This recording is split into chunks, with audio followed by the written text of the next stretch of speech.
מאז שאני זוכר את עצמי, תמיד ציירתי, תמיד הייתי עם העט ביד, תמיד ציירתי. מגיל 2 התחלתי לצייר ועד עכשיו לא יכול לעצור. אנחנו מגיברים עם זה. התחלתי לצייר מקצועי בשביל עיתונים ובשביל ספרים מגיל 17. אני מצייר להם את הפרשה בילד, שזה אומר ציורים על פרשת השבוע, שבעצם רואים את כל הפרשה בציור אחד, והכל לפי המדרשים, כל פרט שמה זה מדויק בדיוק כמו שזה היה. ברגע שזה יצא אני הצבתי את הדמות של פאלטי. יורצייטן, גדול ישראל. אני מצייר קריקטורות שבועיות, כמו מה שאפשר לראות פה, ואני מצייר הרבה גם כן משחקים באירועים שיש חגים או שיש משהו מיוחד, אז אני מצייר מבוכים, אני מצייר חידות. איך אפשר לעשות לילדים שיותר יפה, יותר מעניין, יותר כיף לראות את זה, מה אפשר עוד להשקיע? איך באמת היה נראה הבית שלהם, אם היה בית, מה היה מסביב, מה היה לקירות, איך יעקב היה לבוש, כל פרט, איך היה אפילו העצמי בחוץ. אני מעורב בכל השלבים שזה מתחיל מהסיפור, שתמיד יש לי מה להגיד לגבי סיפור, וגם עבודת יד של ציור. בעיקר כתב machen die Bilder, nach der Zwier. In den Jahrzeiten beginnt mit der Sipur geschrieben auf dem Text, in der Haut des Arenas. Wenn ich später mal ein bisschen, ich kann das, ich schicke das. אני בעיקרון מקבל את הסיפור מהסופר, הסיפור מוכן, אני מקבל אותו גם ערוך לפי משבצות, אבל למעשה אני זה שמסדר את זה אחר כך בתוך המשבצות, מה יהיה בכל ציור.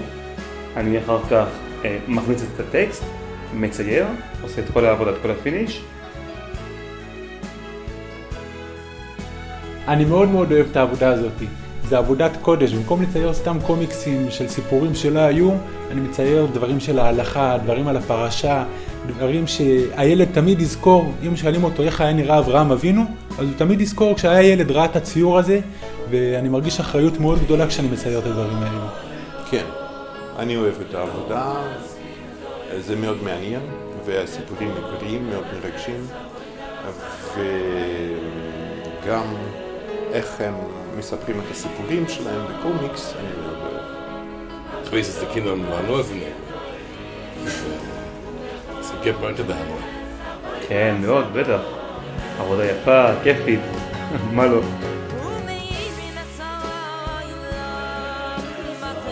תדעו לכם שהחומר שיש לכם בידיים זה חומר מאוד מאוד מושקע.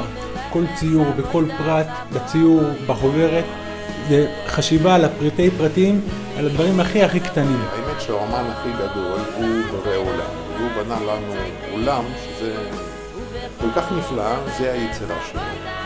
ואני אהיה מאוד שמח אם אני יכול להביא אפילו חלק קטן של בהרמוניה שבנה בורא העולם ולשמח בזה ילדים. אז דיינו. Buch Schengen, nicht so jung. Ich gesehen Buch Schengen, es sagt Gedäude Israel. Es gedeiht sich, es matriach sein, zu sehen, Gedäude im Tzadikim. Das hat eine gute Spur auf die Kinder, auf das ganze Leben. Und kommt man das Leben noch da. קודם כל, מה שאני שואף באופן כללי, בשביל כל הילדים שרואים את הציורים שלי, שהציורים האלה ייתנו להם לשמוח, ייתנו להם לחשוב, ייתן להם הסתכלות חיובית באופן כללי על החיים, כמובן על התורה ועל היהדות, וידחוף אותם למקום הנכון, יקדם אותם למקום הנכון, למקום הרוחני הנכון, ובעזרת השם שכל אחד יצליח כרצון השם.